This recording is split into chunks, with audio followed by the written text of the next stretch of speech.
नमस्कार दोस्तों, मैं सत्य प्रकाश श्रीवास्तव अपनी अगली वीडियो के साथ अखिलेश एजुकेशन जौनपुर में पुनः उपस्थित हुआ हूँ। आज का हमारा जो टॉपिक है फ्यूचर टेंस। इसके पहले के वीडियो में मैं सारा प्रेजेंट का और सारा पास्ट का पढ़ा दिया हूँ। आज की जो बारी है फ्यूचर इंडेफिनिट टेंस की।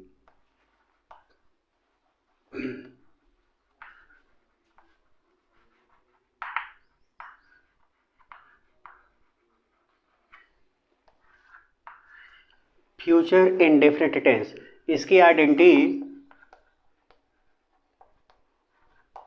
मतलब पहचान। फ्यूचर इंडेफिनिट टेंस की आइडेंटिटी मैं आपको बताया था। इस टेंस में गा, गी, गे या होगा, होगी, होंगे इत्यादि शब्द आते रहते हैं, या ता होगा, ती होगी, ते होंगे से भी। अब इसमें हमारा जो हेल्पिंग वर्ब होता है, हेल्पिंग वर्ब यानी सहायक क्रिया जो होती है, इसमें सहायक क्रिया होता है विल और शैल होता है। कौन कौन सा होता है? विल और शैल। फ्यूचर इंडेफिनिट टेंस की जो हेल्पिंग वर्ब होती है वो होता है हमारा विल और शैल। इसमें कुछ नहीं देखना है, इसमें हमें आपको बस आई और वी दो ही सब्जेक्ट पे आपको ध्यान देना है। बाकी सभी सब्जेक्ट के साथ क्या लगाना अभी मैं आपको बता रहा हूं। आई और वी यदि सब्जेक्ट है हमारा तो आई और वी के साथ हम शैल हेल्पिंग वर्ब का प्रयोग करेंगे। बाकी जितने भी सब्जेक्ट आएंगे उन सभी के साथ हम किसका प्रयोग करेंगे? विल का प्रयोग करेंगे। मैं एग्जांपल में अभी आपको कंप्लीट करा दे रहा हूं उसको।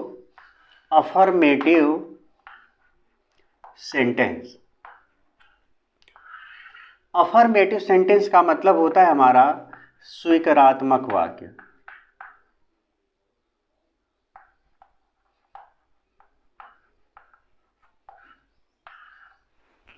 अफर्मेटिव सेंटेंस मतलब स्वीकारात्मक वाक्य। इसका रूल होता है सबसे पहले हमें सब्जेक्ट की अंग्रेजी लिखनी होती है, उसके पहले हेल्पिंग वर्ब। हेल्पिंग वर्ब में आप विल भी लिखेंगे या शैल लिखेंगे, वो भी सब्जेक्ट के अनुसार।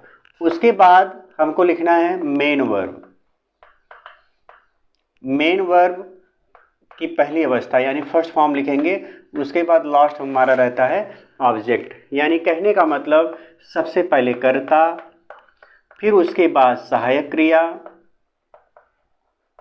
उसके बाद है हमारा मुख्य क्रिया, मुख्य क्रिया की पहली अवस्था, और लास्ट में हमारा कर्म।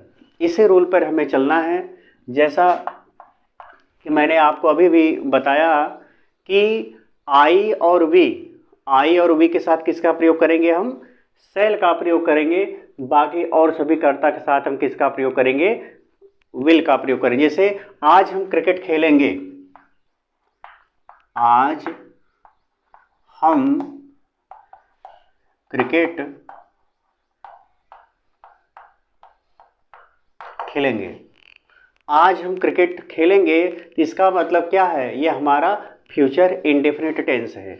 इसमें हमने आपको बताया जब कर्ता हमारा हम यानी हम या मैं, आई और वी कर्ता अगर है हमारा, तो इसके साथ हम किसका प्रयोग करेंगे? शैल का प्रयोग करेंगे। बाकी जितने भी सब्जेक्ट बचेंगे इसमें एक वचन कर्ता और बहुवचन कर्ता से मतलब हमको नहीं रखना है, बस आई और वी को ध्यान में रखना है। आई और वी आता है उसके साथ शैल लगाएंगे। बाकी जो कोई भी कर्ता होगा उन सभी के साथ हम किसका प्रयोग कर देंगे? विल का प्रयोग करेंगे। तो इसमें हमारा कर्ता कौन है?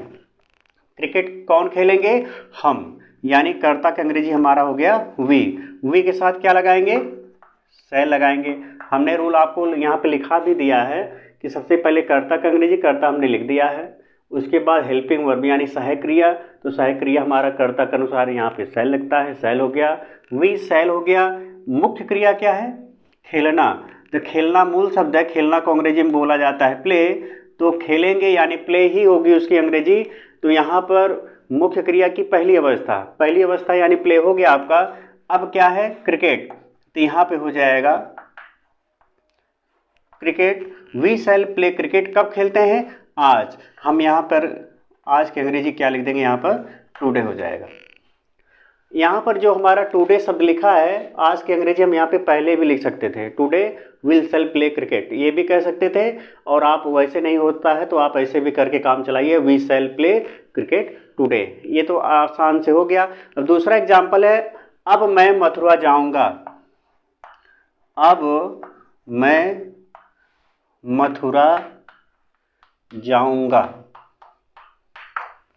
अब मैं मथुरा जाऊंगा। इसमें आप देखिए कर्ता कौन है?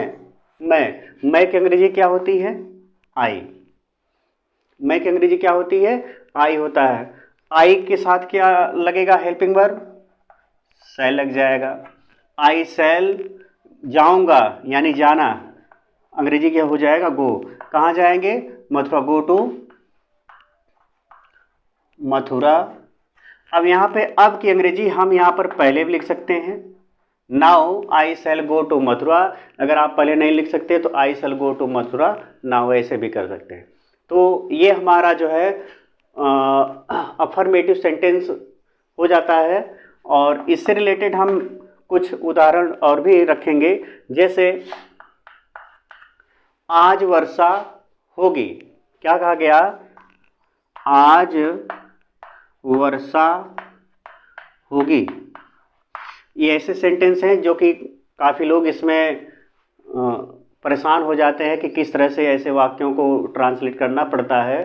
तो आज वर्षा होगी, देखिए इसको कितने आसानी से हो जाएगा।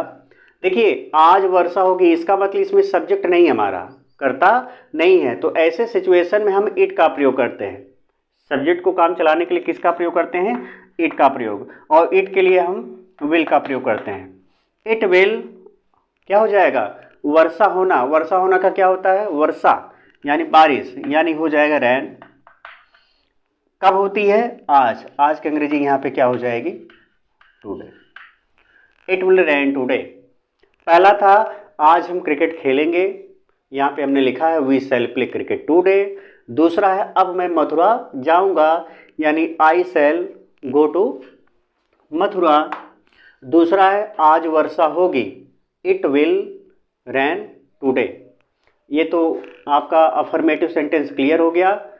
जिन मित्रों को, जिन भाइयों को इस शॉर्ट स्क्रीन लेना है तो आप शॉर्ट स्क्रीन ले लें, ताकि हम अब आपको अगला सेंटेंस बताएं। अब मैं आपको बताने चल रहा हूँ अगला सेंटेंस, नेगेटिव सेंटेंस।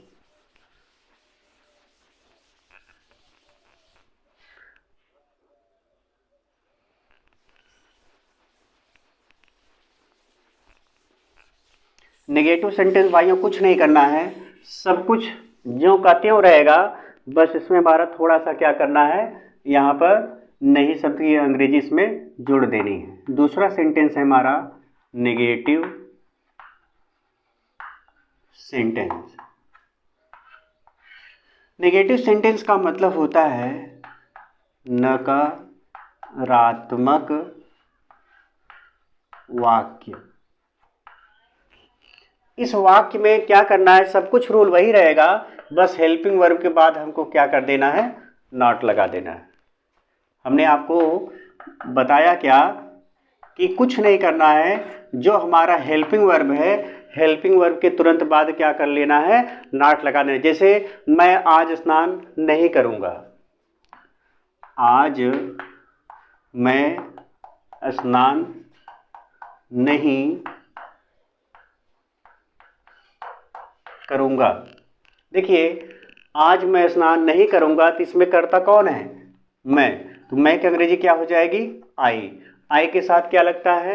हमने पहले ही बताया, आई और वी के साथ क्या लगते हैं? शैल लगते हैं। आई शैल।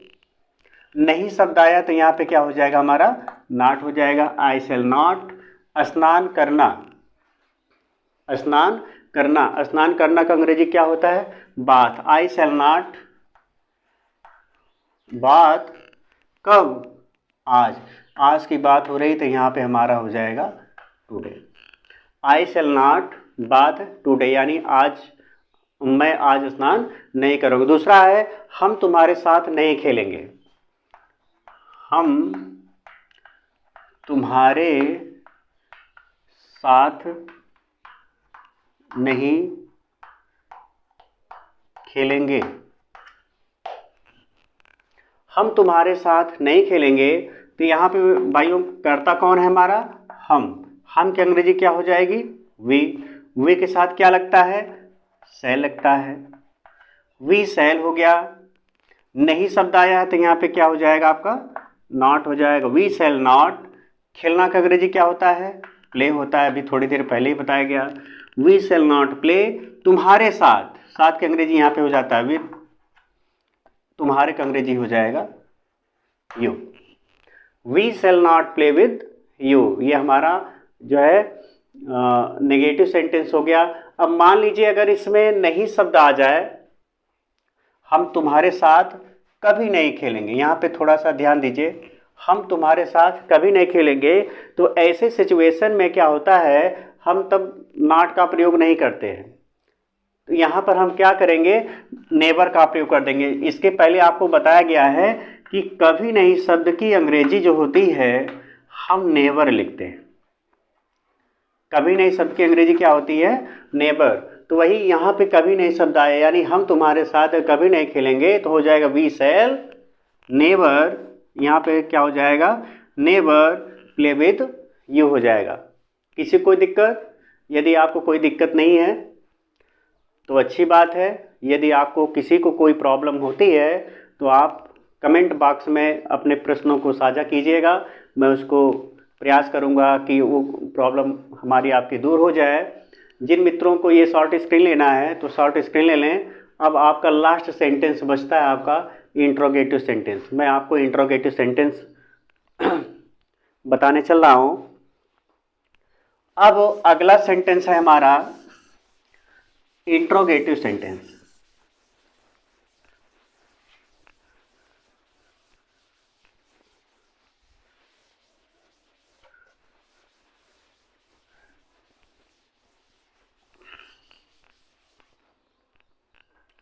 इंट्रोगेटिव सेंटेंस तीसरा है आपका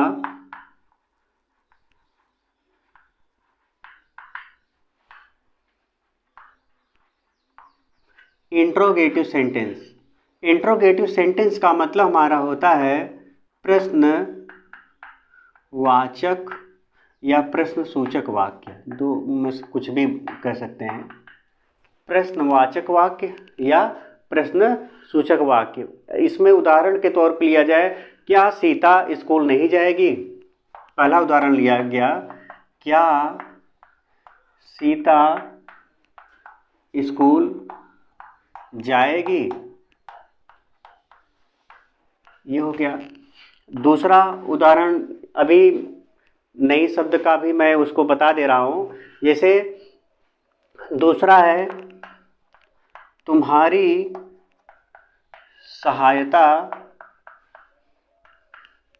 कौन करेगा? तुम्हारी सहायता कौन करेगा? अब इसमें देखिए आपको रोल में क्या करना है। जब वाक्य में जब क्या शब्द पहले आए, जब वाक्य में क्या शब्द पहले आएगा तो हम सबसे पहले हेल्पिंग वर्ब लिखेंगे। उसके बाद हमारा रहेगा सब्जेक्ट। वाक्य में अगर नहीं शब्द आया है तो हम यहाँ पर नॉट लिखेंगे। अगर नहीं शब्द आया है, नहीं आया है तो नहीं, अंग्रेजी नहीं लिखना है। उसके बाद हमारा है भाइयों मेन वर्ब, और लास्ट में हमारा होता है ऑब्जेक्ट। इसी रूल पे चलना है। अब क्या सीता स्कूल नहीं जाएगी? तो इसमें देखिए क्या पहले आ गया है। क्या जब पहले आया तो हमने कई बार आपको बताया क्या का अंग्रेजी नहीं लिखते हैं, तो उसके जगह पर हेल्पिंग वर्ब लिखते हैं। यहाँ पर आई और वी तो है नहीं, तो यहाँ पे कर्ता कौन है? सीता है। कर्ता कौन है? सीता। तो सीता के साथ हम क्या लगाएंगे? विल लगाएंगे। हो जाएगा विल सीता। अब भाई इंट्रोगेटिव सेंटेंस में आपको बताया गया कि सबसे पहले हेल्पिंग वर्ब भी रहता है, उसके बाद ही आपका सब्जेक्ट रहता है। तो हमने यही किया है, पहले हेल्पिंग वर्ब उसके बाद कर्ता। जाएगी, जाना का अंग्रेजी क्या होता है? गो। विल सीता गो टू कहाँ? स्कूल। बस। अब मान लीजिए अगर इसमें नहीं शब्द आ गया, क्या सीता स्कूल नहीं जाएंगी, तो यहाँ पे क्या हो जाए? विल सीता। तब यहाँ पे हम क्या लिखते हैं? नॉट लिखते हैं। Will Sita not go to school. दूसरा है मित्रों, तुम्हारी सहायता कौन करेगा। तुम्हारी सहायता कौन करेगा। इस सिचुएशन में जब प्रश्न करने वाला शब्द वाक्य के आखिर में या बीच में आता है तो सबसे पहले उसकी ही अंग्रेजी को हम लिखते हैं। तो यहाँ पे कौन है, कौन का अंग्रेजी क्या हो जाएगा, हु। क्या है, हु। अब क्या है, तुम्हारी सहायता कौन करेगा, हु विल। किसकी बात हो रही है, यू, यानी आपकी बात हो रही है। हु विल हेल्प यू, यानी आपकी सहायता कौन करेगा। या दूसरे शब्दों में कह सकते हैं कि तुम्हारी सहायता अब कौन करेगा। अगर यहाँ पे हम अब शब्द जोड़ लें, या अब को हम यहाँ पे भी कर लग सकते हैं, अब तुम्हारी सहायता कौन करेगा। अब तुम्हारी सहायता कौन करेगा, तो क्या हो जाएगा, सब कुछ वही है, बस समय जो दर्शा रहा है अब, इसकी अंग्रेजी आप क्या कर लीजिएगा, यहाँ पे कर लीजिएगा। ये who will help you now, यानी अब तुम्हारी सहायता कौन करेगा। इस तरह से हमारा फ्यूचर इंडेफिनिट टेंस जो है हमारा समाप्त होता है।